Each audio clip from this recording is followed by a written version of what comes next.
Yeah, CNN minus Plus went under. Just CNN minus. CNN just went under. They spent $300 million. They got 10,000 subscribers. Imagine the hubris of thinking that something that people don't want for free, that you're going to charge money for it. We're going to have a Jake Tapper book club. Jake Tapper seems like a great guy. If Jon Stewart thinks you're a piece of shit, I'm going to listen. Right. You know?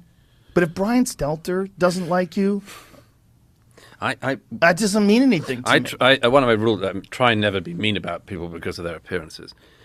But a friend of mine said to me the other day, do you know how old Brian Stelter is? And I said, I don't know, about 56 or something.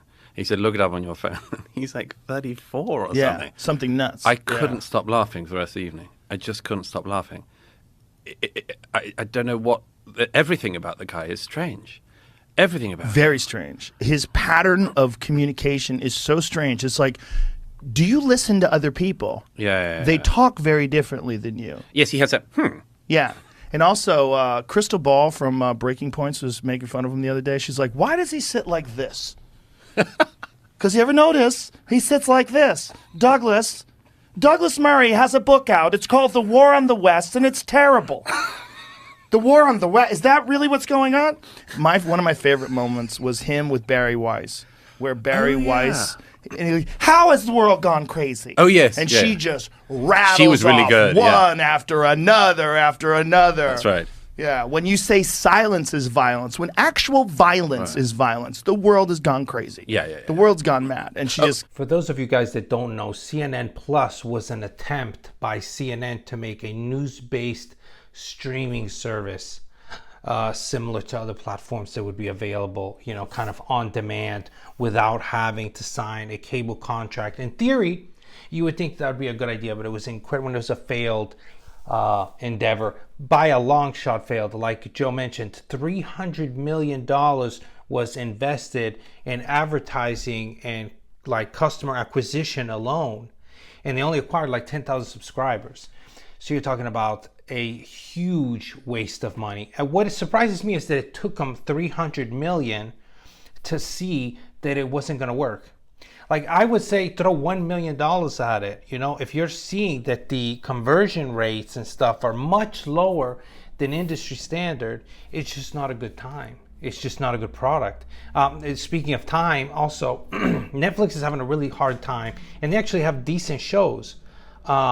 So streaming is having a really tough time now. It was the wrong time to launch it. Maybe if they had launched it at the beginning of the pandemic when people were stuck at home, they would have taken it a little bit more serious, especially because all of the COVID stuff going on, people watched a lot more news, right? So COVID happened, everybody wants to watch more news, you could have given that option.